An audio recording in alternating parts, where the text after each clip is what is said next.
के लेके आए थे घर? ये झूठ बोल के लाए हैं कि खट्टू शाम पे ले जाऊंगे, वहाँ पे जी 2 दिन है तुम्हें यात्रा करवा के लाऊंगे। चलो जी, कोई रैली का नाम नहीं था। झूठ बोल कर मारते, लड़ाई और करी उस लेडीज ने। नू बोली भाई यात्रा पे चल रहे हैं, बच्चे मत लेके जाओ।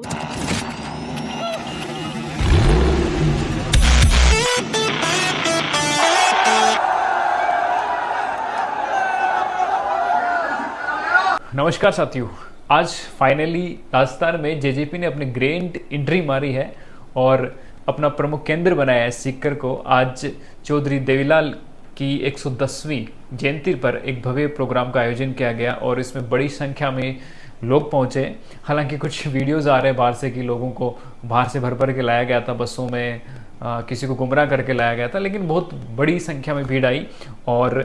बड़े रैपर्स, बड़े सिंगर्स को भी, कलाकारों को भी बुलाया गया, जिनमें हनी सिंह, जार छानेवाला, भाजलपुरिया, कई एमडी देसी, कई कलाकार यहाँ पे आए थे। और हालांकि परफॉर्मेंस ज़्यादा उनकी नहीं हो पाई, भीड़ लास्ट में बेकाबू हो गई और हनी सिंह मात्र 2 मिनट की परफॉर्मेंस के बाद में निकल गए और उनके साथ में सारे सिंगर शो निकल गए।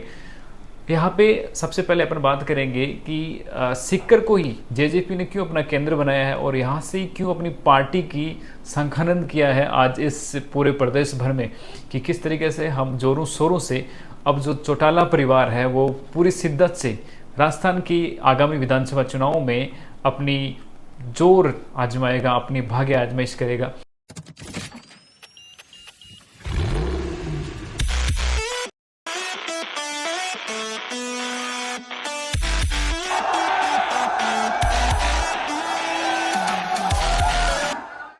बैक चलते हैं जेजेपी से पहले कि सीकर को उन्होंने क्यों चुना है और सीकर से ही पार्टी का संखानंद क्यों किया है, राजस्थान में ग्रैंड एंट्री सीकर से कैसे हुई। इसके पीछे एक कहानी है चौधरी देवीलाल। चौधरी देवीलाल जब 1989 के अंदर देश के उप प्रधानमंत्री बने थे, तब वो सीकर लोकसभा सीट से ही सांसद चुन के गए थे। और आपको पता होगा कि 1989 से 1991 तक चौधरी देवीलाल उप प्रधानमंत्री रहे और इस हिसाब से सीकर की भूमि से वो निकल करके, सीकर की भूमि से जीत करके उप प्रधानमंत्री के पद तक पहुंचे थे। तो कहीं ना कहीं इस पार्टी के लिए, इस परिवार के लिए सीकर की भूमि काफ़ी अहम है। जिस तरीके से लोग मानते हैं कि कहीं ना किसी जगह को शुभ मानते हैं, ऐसे हो सकता है और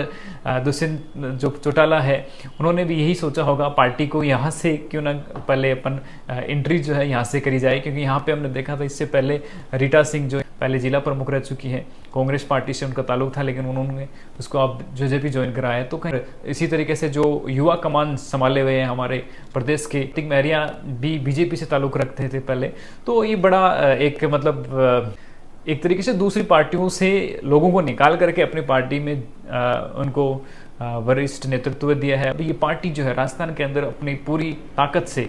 चुनाव लड़ने की तैयारी कर चुकी है और माना जाता है कि गठबंधन वाली सरकार है, क्योंकि अभी मनोहर लाल सिंह खट्टर के साथ में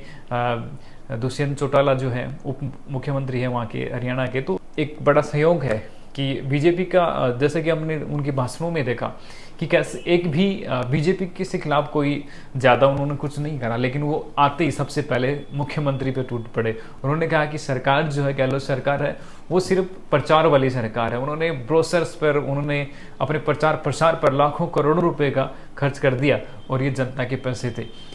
और बहुत सारी चीज़ें उन्होंने कहा कि अब हम हरियाणा में जो चीज़ें अप्लाई कर रहे हैं, जो यूथ के साथ में यहाँ पे पेपर लीक को लेकर भी उन्होंने चिंता जाहिर करी और कहा कि हरियाणा में जो चीज़ें हम कर रहे हैं वो यहाँ पे लागू करेंगे, जिसमें एक बड़ा उनका कोटेशन था कि जहाँ देवालय वहाँ पुस्तकालय, यानी कि जहाँ पे मंदिर वगैरह होंगे उनके आसपास में हम पुस्तकालय बनाएंगे, लाइब्रेरीज बनाएंगे। और उनसे निकल करके उन्होंने कुछ एग्जाम्पल्स दिए जिसमें कि कुछ बच्चे जो हैं उन लाइब्रेरीज में पढ़ के नौकरी भी लगे हैं। तो हम ऐसी शिक्षा को लेकर जो शिक्षा नीतियाँ, उन्होंने कोटा के अंदर सुसाइड जिस तरीके से रेशियो बढ़ रहा है, सीकर के अंदर बढ़ रहा है, उस पर भी चिंता जाहिर करी और उन्होंने कहा कि गहलोत सरकार जो है सो रही है, वो सिर्फ प्रचार प्रसार में लगी हुई है। उनको युवाओं की शिक्षा से लेकर जो नीतियां हैं, जो शिक्षा की नीतियां राजस्थान में, वो पूरी तरीके से फैल हो चुकी हैं। ये जो पार्टी है इसका भी दोनों भाई दिग्विजय सिंह चौटाला और दुष्यंत चौटाला, ये दोनों भाई बड़ी ही राम लक्ष्मण की तरह जोड़ी है इनकी। और इस प्रोग्राम में मैंने पर्सनली ये चीज़ें देखी कि किस तरीके से इस पूरे प्रोग्राम को ऑर्गेनाइज करने में दिग्विजय सिंह बहुत ही बढ़िया तरीके से निभा रहे हैं और मुझे लगता है बड़ी एक इंटरनल भूमिका निभा रहे हैं, एक बहुत ही मजबूत भूमिका निभा रहे हैं दिग्विजय सिंह, और ये उनके नेतृत्व से, उनके पार्टी के प्रति समर्पण से स्पष्ट नजर आता है। प्रोग्राम स्टार्ट होने के बाद में कुछ नेताओं के भाषण बीच में चलते रहे, उसी दौरान भाजलपुरिया का एक छोटा सा परफॉर्मेंस हुआ, उसको भी देखिए आप, और किस तरीके से आजकल के लोग जो है सिंगर्स को इतना प्यार देते हैं, आप भी देते होंगे और हम भी देते हैं, तो ये छोटा सा परफॉर्मेंस है, वो भी आप जरूर देखिएगा।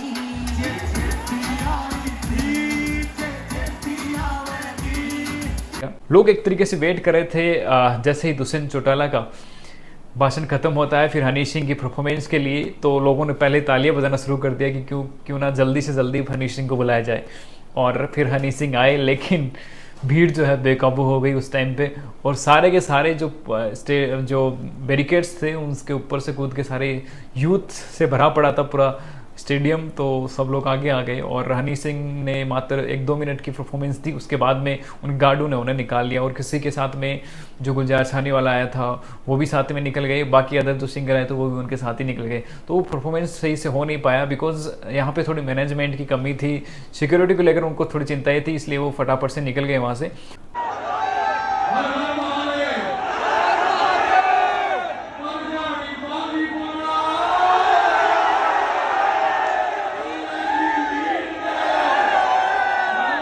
भीड़ तो आजकल ऐसे हेलीकॉप्टर को देखने के लिए मतलब लोग मरने को उतावले हो जाते हैं, किस तरीके से बैरिकेड्स को तोड़ के धक्का मुक्की करना स्टार्ट कर देते हैं। हेलीकॉप्टर जब टेक ऑफ करता है तो भी जो मामला था वो देखने लायक था, भीड़ इतनी ज़्यादा थी। तो आप इस चीज़ को कैसे मानते हैं, किस तरीके से इस रैली को आप देख रहे हैं, क्योंकि यहाँ का जो नेतृत्व है क्या आपको इतना स्ट्रॉन्ग नज़र आता है ये, क्योंकि हम मानते हैं कि इसमें लगभग 20 से 25 सीटों पर ये चुनाव लड़ेंगे, और गठबंधन जैसे कि उनके साथ बीजेपी का है, बीजेपी के साथ कहीं ना कहीं जो केंद्रीय नेतृत्व है उनके साथ में उनकी बातचीत चल रही है, कोऑर्डिनेट करके चुनाव लड़ेंगे, और बहुत सा जैसे मेरिकल कहते हैं कि चौटालाओं ने जिस पे हाथ रख दिया बहुत जल्द विधायक बन जाते हैं, तो देखना होगा कौन कौन यहाँ से कितने विधायक बनते हैं और जेजेपी यहाँ से कितनी सीटें लेके जाती है। आप क्या कहना चाहेंगे, क्योंकि किसानों की पार्टी है ऐसा माना जाता है, हरियाणा के अंदर बहुत कुछ अच्छा किया है और बहुत सारे ऐसे इश्यूज़ भी उन्होंने गिनाए हैं, और किस तरीके से जैसे 15,000 वाला जो है कि प्रति हेक्टेयर हम अगर किसानों को नुकसान होता है तो उसका मुआवजा देने की बात करी गई है, बहुत सारी स्टूडेंट्स के लिए नई नई स्कीम्स यहाँ पे करी गई कि, और सबसे मेन चीज़ है कि इस खिलाड़ियों को जिस तरीके से हरियाणा के अंदर मौका दिया जाता है हम राजस्थान में भी उसी तरीके का मौका देंगे। तो क्या आप जेजेपी की इन बातों से सहमत हैं? हालांकि कोई भी पार्टी या कोई भी कैंडिडेट जब चुनाव में उतरता है तो मैदान में वादे इसी तरीके से किए जाते हैं, पर उनका इम्प्लीमेशन फिर कैसा होता है ये आप देखते हैं। तो क्या आप जेजेपी में विश्वास जताएंगे, या फिर क्या कहना चाहेंगे इन 20 से 25 सीटों में जेजेपी कितनी सीट निकाल सकती है? आप अपनी राय जो है कमेंट सेक्शन में जरूर रखिए। और चौधरी देवीलाल जी, जिनको ताऊ के नाम से मतलब उनको कहते हैं कि उनके बारे में कहते हैं कि उन्हें ज़्यादा पसंद था कि उन्हें ताऊ कहे, ना कि उनको कोई उप प्रधानमंत्री के नाम से पुकारे, उनको ताऊ के नाम से कहलवाना ज़्यादा अच्छा लगता था। तो उनके बारे में आप क्या राय रखते हैं और उनको क्या आप श्रद्धांजलि देना चाहेंगे, तो कमेंट सेक्शन में आप जरूर दें। Thanks for watching, meet with soon in next video. जय हिंद।